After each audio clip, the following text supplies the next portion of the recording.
ஸ்ரீமத் பகவத்கீதை 4ஆம் அத்தியாயம் ஞான கர்ம சந்நியாச யோகம். ஞானகுரு சிஷ்ய பரம்பரை.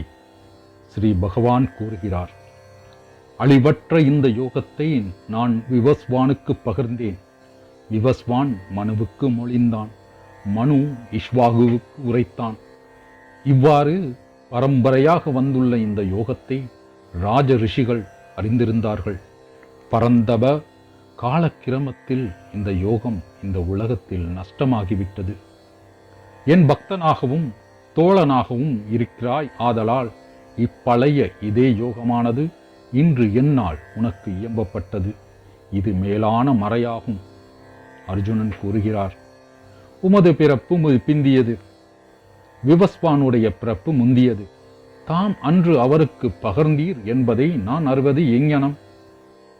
ஸ்ரீ பகவான் கூறுகிறார், எனக்கும் உனக்கும் அர்ஜுனா பிறவிகள் பல கழிந்து போயின. பரந்தபா, அவற்றையெல்லாம் நான் அறிகிறேன், நீ அறிய மாட்டாய்.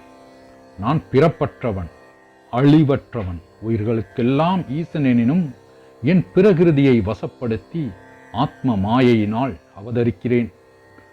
பாரதா, எப்பொழுதெல்லாம் அறம் அழிந்து போய் மரம் மேலெழுகிறதோ அப்பொழுதெல்லாம் என்னை நான் பிறப்பித்துக் கொள்கிறேன். நல்லாரை காப்பதற்கும் கெட்டவரை அழிப்பதற்கும் தர்மத்தை நிலைநாட்டுவதற்கும் யுகந்தோறும் நான் அவதரிக்கிறேன். அர்ஜுனா, இங்ஙனம் எனது திவ்ய பிறப்பையும் செயலையும் உள்ளபடி அறிபவன் உடலை நீத்து மறுபிறப்பு எய்துவது இல்லை, என்னையே அடைகிறான். ஆசை அச்சம் சினம் நீங்கியவர்களாய் என்மயமாய் என்னை அடைக்கலம் புகுந்து ஞான தபசால் புனிதர்களாக பலர் என் இயல்பை எய்தினர். யார் என்னை எப்படி வழிபடுகிறாரோ அவர்களுக்கு நான் அப்படியே அருள் புரிகிறேன். பார்த்தா, மக்கள் யாண்டும் என் வழியையே பின்பற்றுகின்றனர். வினைப்பயனை விரும்புபவர்கள் இம்மையில் தேவதைகளை தொழுகின்றனர். ஏனென்றால் வையகத்தில் வினைப்பயன் விரைவில் உண்டாகிறது. குணத்துக்கும் கர்மத்துக்கும் ஏற்ப 4 வர்ணங்களை நான் படைத்தேன். அதற்கு கர்த்தா எனினும் என்னை அவிகாரி என்றும் அகர்த்தாவென்றும் அறிக. கர்மங்கள் என்னை தீண்டா, எனக்கு கர்ம பயனில் ஆசை இல்லை. இங்ஙனம் என்னை அறிபவன் கர்மங்களில் கட்டுண்ணான். முன்னாளைய முமுட்சுக்களும் இங்ஙனம் அறிந்து கர்மம் செய்தனர். ஆகையால் நீயும் முன்னாளில் முன்னோர் செய்தபடி வினை ஆற்றுவாயாக. கர்மம் எது அகர்மம் எது என்பதில் ஞானிகளே தடுமாற்றம் அடைகின்றனர். எதை கர்மமென்று அறிந்து கேட்டிலிருந்து விடுபடுவாயோ அதை உனக்கு பகர்வேன். கர்மத்தின் போக்கை தெரிய வேண்டும். விலக்கப்பட்ட கர்மம் எவை என்பதும் தெரிய வேண்டும். கர்மத்தை கடந்த நிலையையும் தெரிய வேண்டும். கர்மத்தின் போக்கு அறிவதற்கு அரியது. கர்மத்தில் அகர்மத்தையும் அகர்மத்தில் கர்மத்தையும் காண்போன் மக்களுள் மேதாவி. அவனே யோகி, அவனே எல்லாம் செய்து முடித்தவன். எவனது கர்மங்கள் எல்லாம் ஆசையும் சங்கற்பமும் அற்றனவோ, எவனது கர்மங்கள் தீயால் எரிக்கப்பட்டனவோ அவனை பண்டிதன் என்று ஞானிகள் பகர்கிறார்கள். வினைப்பயனில் பற்றற்றவனாய் நித்திய திருப்தனாய் எதையும் சாராதவனாய் இருப்பவன் கர்மத்தில் ஈடுபட்டாலும் அவன் கர்மம் செய்தவன் அல்லன்.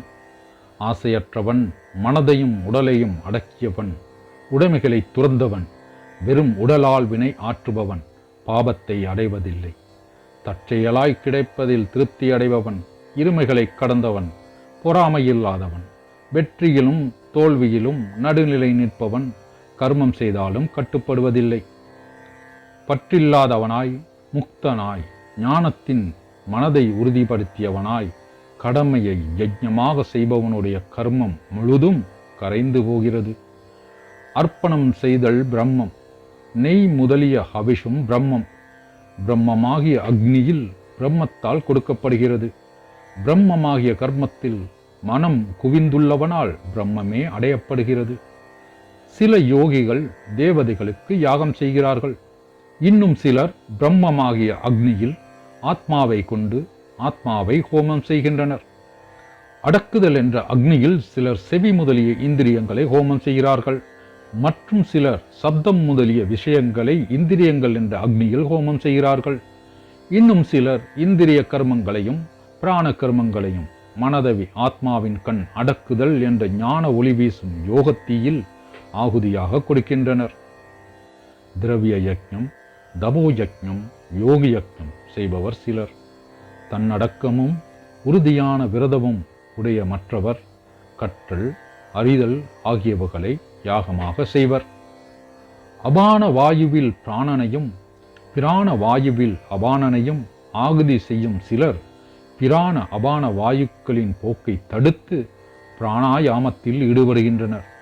முறையாக உண்பவர் சிலர் பிராணனில் பிராணனை படைக்கின்றனர். யாகத்தை அறிந்த இவர்கள் எல்லோரும் யாகத்தால் பாவத்தை பொசுக்கியவர்களாகும். குருகுல சிரேஷ்டா, யக்கத்தில் எஞ்சும் அமுதுன்போர் அழியா பொருளாகிய பிரம்மத்தை அடைகிறார்கள். யக்ஞம் செய்யாதவர்க்கு இவ்வுலகே இல்லை என்றால் அவ்வுலகேது? இப்படி வேதத்தில் பலவித யாகங்கள் விவரிக்கப்பட்டிருக்கின்றன. அவை யாவும் கர்மத்தில் உண்டானவைகள் என்று அறிந்து விடுதலை அடைவாயாக. பரந்தபா, பொருளை கொண்டும் செய்யும் யக்ஞத்தை விட ஞான யக்ஞம் மேலானது. பார்த்தா, கர்மம் முழுதும் ஞானத்தில் முற்று பெறுகிறது. பணிந்தும் கேட்டும் பணிவிடை செய்தும் நீ அதை அறிவாயாக. உண்மை உணர்ந்த ஞானிகள் உனக்கு அந்த ஞானத்தை உபதேசிப்பார்கள். பாண்டவா, அந்த ஞானத்தை பெற்றபின் நீ இப்படி மயக்கம் அடைய மாட்டாய். இந்த ஞானத்தால் எல்லா உயிர்களையும் உன்னிடத்தும் என்னிடத்தும் காண்பாய். பாவிகளில் எல்லாம் நீ பெரும் பாவியாக இருப்பினும் பாவங்களையெல்லாம் ஞான தெப்பத்தால் நீ கடந்து செல்வாய். சுடர் விட்டெறியும் தீயானது விறகுகளை சாம்பலாக்குவது போல் அர்ஜுனா, ஞானக்கனல் கர்மங்களையெல்லாம் சாம்பலாக்கி விடுகிறது. தூய்மை தரும் பாங்குடையது, ஞானத்துக்கு ஒப்பானது இவ்வுலகில் எதுவும் இல்லை. யோக சித்தன் நாளடைவில் தன்னகத்தே இந்த ஞானத்தை பெறுகிறான். சிரத்தையுடையவன், பரத்தை சார்ந்திருப்பவன், புலன்களை வென்றவன் ஞானத்தை பெறுகிறான். ஞானத்தை பெற்று விரைவில் மேலாம் சாந்தி அடைகிறான். அறிவிலி, சிரத்தை இல்லாதவன், ஐயம் உறுபவன் அழிவடைகிறான். ஐயம் உறுபவனுக்கு இவ்வுலகும் இல்லை, அவ்வுலக இன்பமும் இல்லை. யோகத்தால் கர்மத்தை விட்டு ஞானத்தால் சம்சயத்தை அகற்றி ஆத்மஸ்வரூபத்தில் திளைத்திருப்பவனை கர்மங்கள் தலைக்க மாட்டா தனஞ்சயா.